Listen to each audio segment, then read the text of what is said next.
Bon, ben, je suppose que voilà, ma vectorisation a l'air correcte, plus ou moins. Ça me convient, il ne faut pas être perfectionniste. Et je vais maintenant, à la place de l'objet vectorisation qui est là dans le calque du dessus, à la place de l'objet vectorisation, je vais obtenir donc des tracés. Il faut que je décompose la vectorisation. Par exemple, en allant dans le menu Objet, Vectorisation de l'image, Décomposer. Objet vectorisation de l'image décomposée. J'obtiens un groupe qui contient plein de petits tracés, comme on le voit.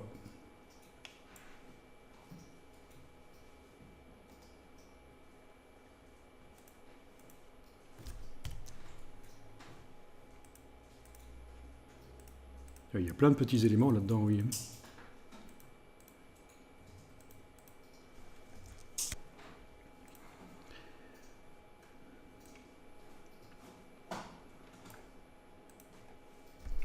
Alors je vais dégrouper, objet dissocié. Voilà, sur le calque, je n'ai plus que les petits tracés. Parce qu'on va mettre des aspects, et quand on met des aspects, il y a possibilité de les mettre sur les groupes ou sur les objets à l'intérieur du groupe. Donc en ayant supprimé le groupe comme ça, pas d'erreur, on va bien mettre les aspects sur les objets, pas sur le groupe. Et là on va chercher une brush, menu fenêtre, forme. Peut-être qu'avant de faire ça, je vais quand même enregistrer le document pour être certain de ne pas perdre là où je suis arrivé jusque maintenant. Je vais même l'enregistrer 2 fois de suite, comme ça la version précédente est intacte.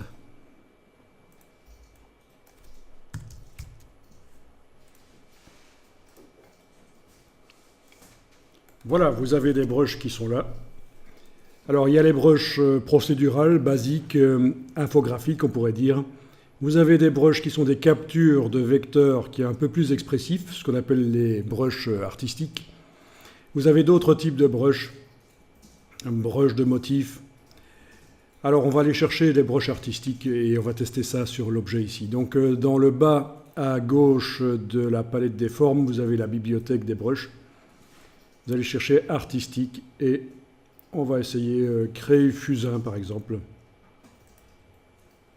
Donc c'est une palette qui s'ouvre à part, non modifiable. Ça va, vous avez vu, dans le bas à gauche de la palette des formes, artistique, créer fusain, crayon, oui. Eh bien, testons ça. Voilà, vous appliquez. Et vous voyez qu'au départ d'un dessin qui ressemblait pas à ça, vous arrivez à quelque chose de beaucoup plus expressif.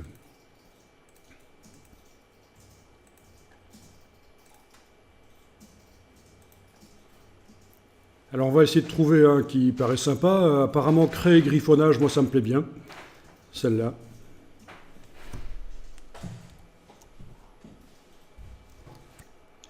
Donc chaque forme, chaque brush sur laquelle vous avez cliqué dans la palette que vous êtes allé ouvrir, ben, elle s'est ajoutée dans la palette forme du document.